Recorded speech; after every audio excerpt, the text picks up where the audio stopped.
Bom, pessoal, boa noite a todos. É um privilégio vir aqui ao Uberaba da Terra.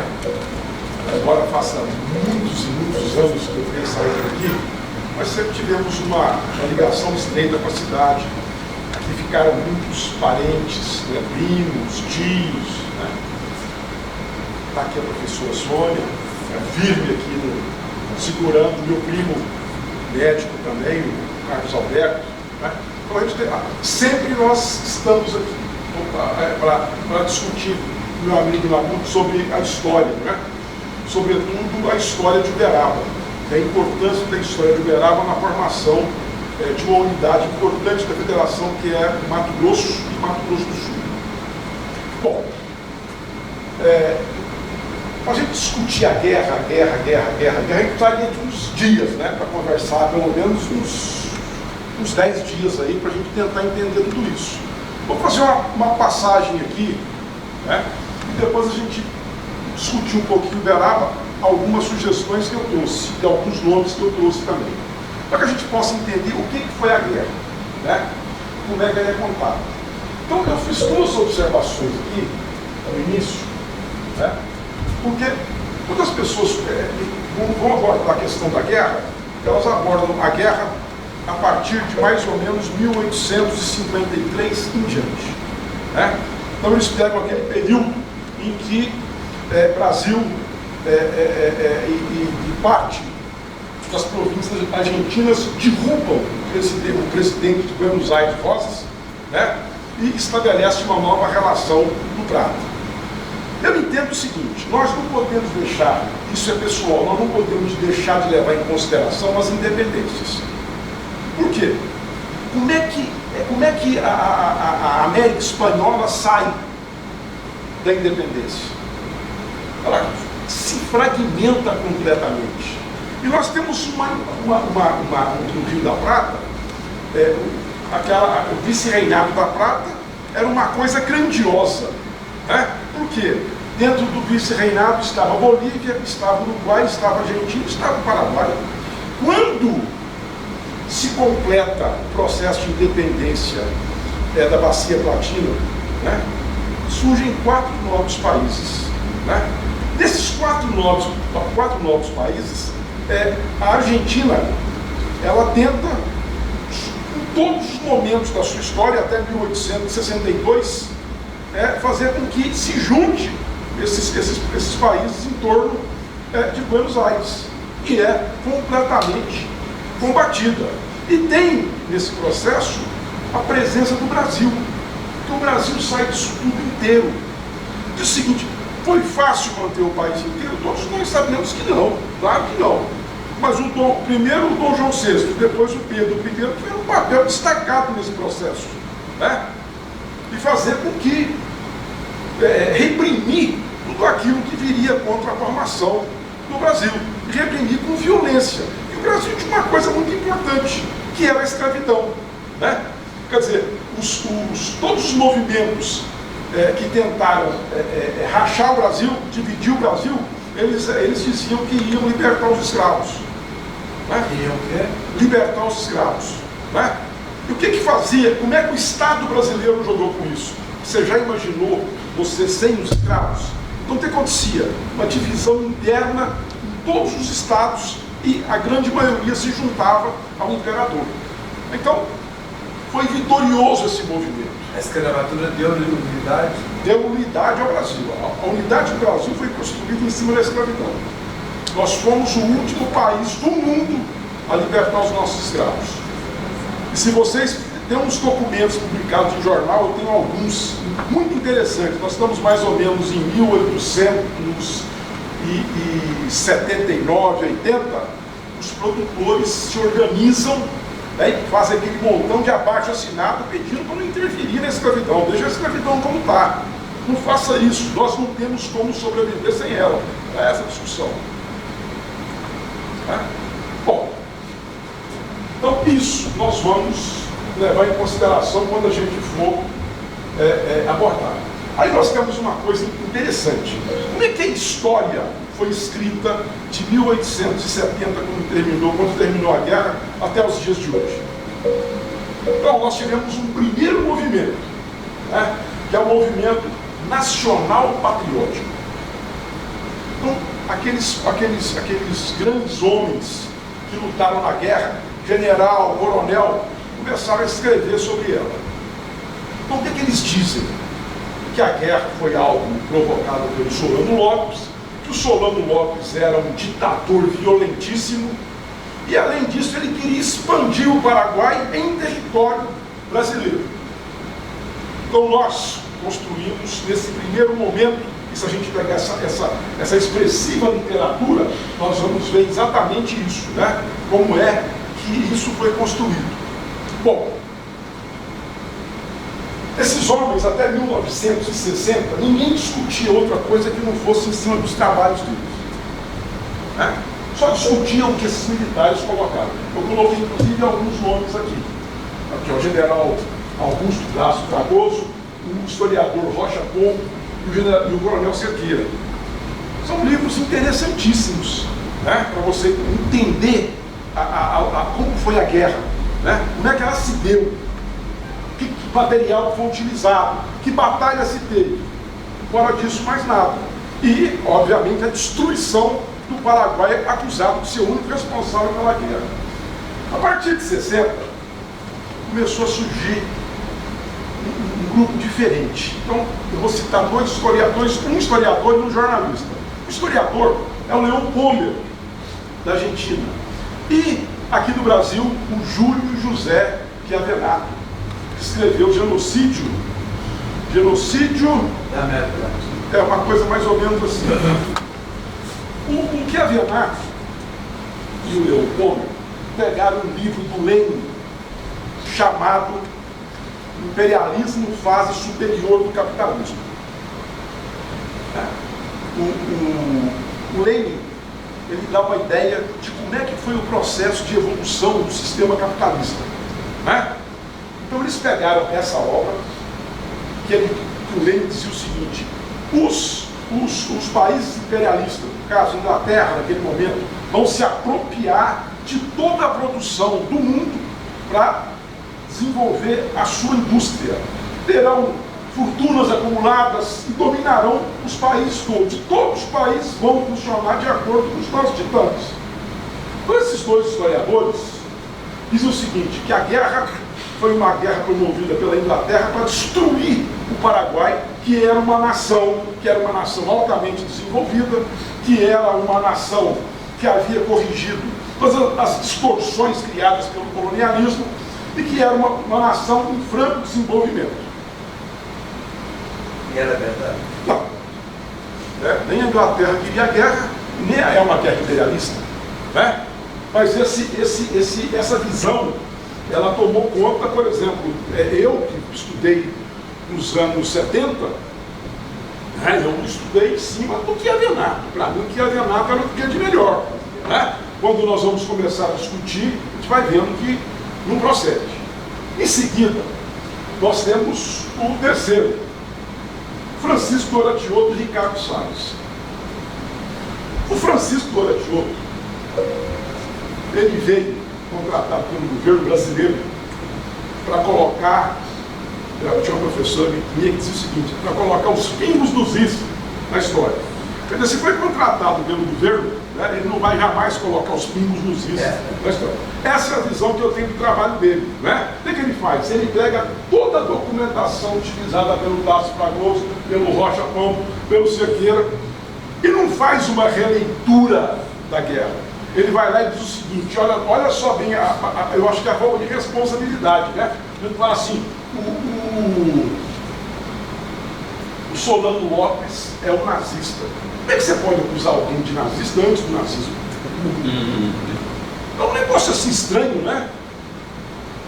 Ele tem uma obra interessante, rica, né? Mas essas coisas, né? A gente tem que saber trabalhar. Ele pega esses argumentos dele para dizer o seguinte, a guerra foi foi culpa totalmente do Solano Lopes. Ele é culpado da guerra, né? A obra dele é muito boa, mas ela vai terminar desse jeito.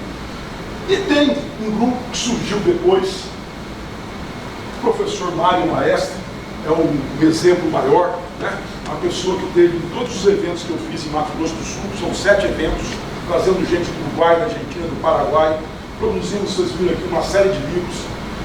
Ele tem uma proposta diferente.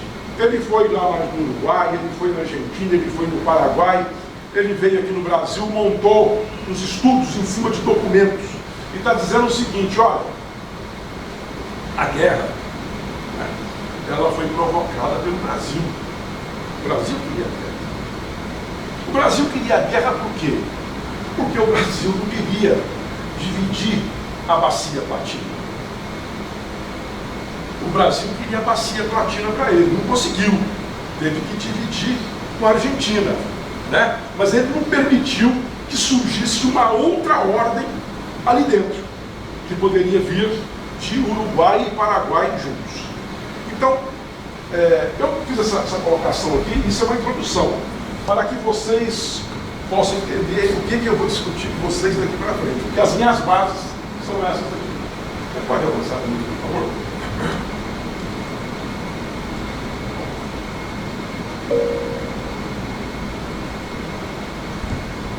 Se vocês pegarem qualquer obra que foi produzida até 1960 sobre a guerra, vocês vão dizer o seguinte: o Brasil teve um papel civilizador nessa região. O Brasil foi levar para o Paraguai, para o Uruguai, né, todos os interesses do desenvolvimento da atividade comercial. Quer dizer, o Brasil representava os interesses da Inglaterra do ponto de vista econômico, né?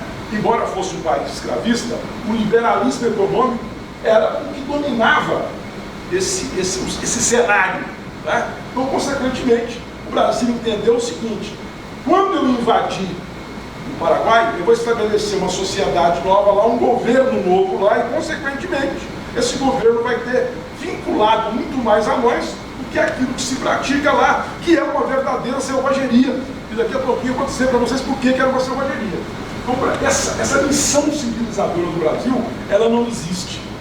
Ela está contemplada naquela visão que nós colocamos ali, a primeira da guerra, nacional patriótica. Bom, nós já falamos da independência da América, então nós temos, junto, um pouquinho antes da independência da América, né, nós temos a divisão do vice-reinado do Prata, o Paraguai independente, a Confederação Argentina e o Brasil independente. Bom, vamos pular para esse quarto item aqui, que eu quero começar a falar do Paraguai. Bom, o Paraguai, em 1810, começa o seu processo de independência. O que está acontecendo? O Napoleão invade Portugal, faz uma aliança com a Espanha, né?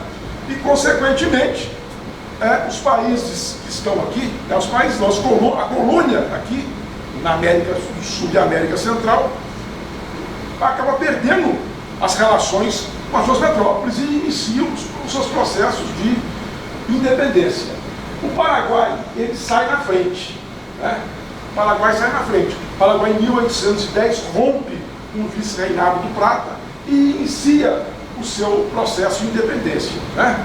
Imediatamente, a Argentina junta alguns exércitos, entra no Paraguai para submeter esse governo que estava começando a se instalar. Ela perde, os paraguaios fecham todas as suas fronteiras e inicia um processo completamente diferente de tudo que a gente tinha visto até então. Então, por exemplo, Dr. França, e eu vou falar Dr. França porque ele é um doutor, conseguiu o seu doutorado, defendeu o seu doutorado em Córdoba.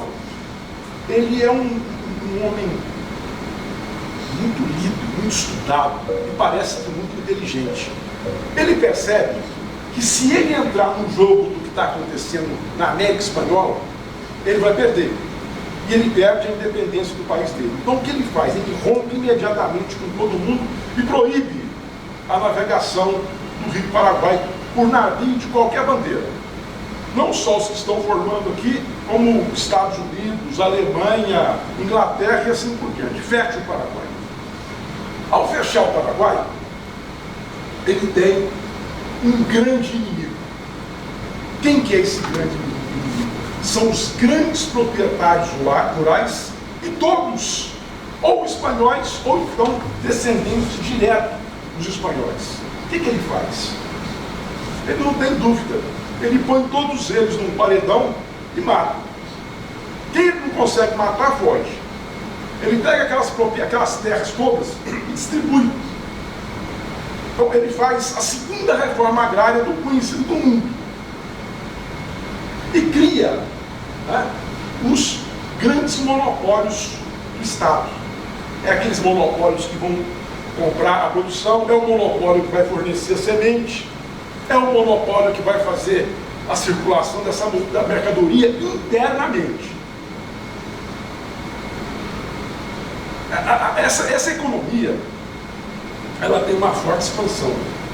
Ela tem uma forte expansão e é uma coisa tão significativa que ele é obrigado a quebrar alguns paradigmas que ele tinha adotado. Quais são eles? O de não manter contato com ninguém. Ele abre duas portas. Uma para o Brasil, através de uma cidade, São Borja, no Rio Grande do Sul. E essa produção que ele coloca no mercado, ele faz como se ele estivesse fazendo contrabando. Não tem nela nada legalizado, embora o Estado do Paraguai esteja participando. São os produtores, os comerciantes de São Borja que vão distribuir essa mercadoria mundo afora. O mesmo ele faz onde está hoje Mato Grosso do Sul, né? E Mato Grosso do Sul estabelece uma ampla relação com o Paraguai, também sem ser reconhecida, né? Bom, à medida que foram acontecendo as independências, a primeira coisa que surgiu após elas foi aquela tentativa, né, com sucesso, de Inglaterra e França de submeter os países em ascensão. Né? Por exemplo, nós conseguimos a nossa independência e pagamos um preço muito caro por ela. Né? Pagamos um preço muito caro. Nós tivemos que negociar com a Inglaterra até 1842, 43, né? Cobrando um imposto de importação insignificante. Né? Era o preço que nós pagávamos. Isso aconteceu em todas as regiões da América do Sul, Central, do Norte, com exceção dos Estados Unidos. Né? Isso era imposto. Né? Imposto, nós tínhamos que fazer aquilo. Nós podemos produzir sal. Você não vai produzir sal, você vai comprar o sal da Inglaterra. Né? Então, a Inglaterra, ela submeteu todos esses países, né, através, sobretudo, da sua atividade comercial. Né? O que o Paraguai fez? O Paraguai falou: não vou fazer isso. Eu vou desenvolver a minha indústria artesanal. Eu vou produzir o meu tecido.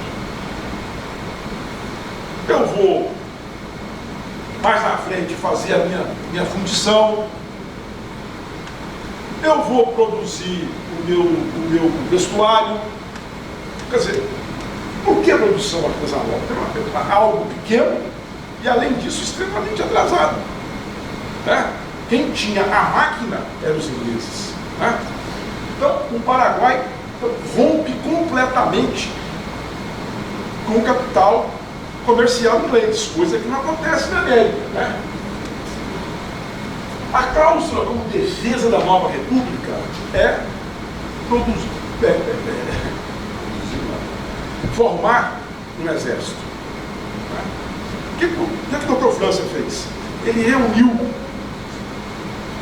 grupo expressivo, né, para aquela época, 10 mil pessoas, e montou o exército do Paraguai para defender os seus interesses, colocando esses indivíduos nos lugares mais importantes para impedir justamente a movimentação de tropa ou de qualquer cidadão que tentasse entrar no Paraguai. Né? E fez uma coisa importante, que é o controle da igreja. Ele nacionalizou a igreja. O que é isso? O que é nacionalizar a igreja? O bispo tal. O Papa mandou colocar o bispo tal lá. Não, mas eu vou colocar o bispo que eu quero. Ele indicava isso. O bispo tinha que prestar um juramento, o padre tinha que prestar um juramento, não para o Papa, tinha que prestar para ele. Brasil. Além disso, ele se apropriou de grandes propriedades da igreja para distribuir entre os colonos paraguaios. A igreja era uma auxiliar do Dr. França.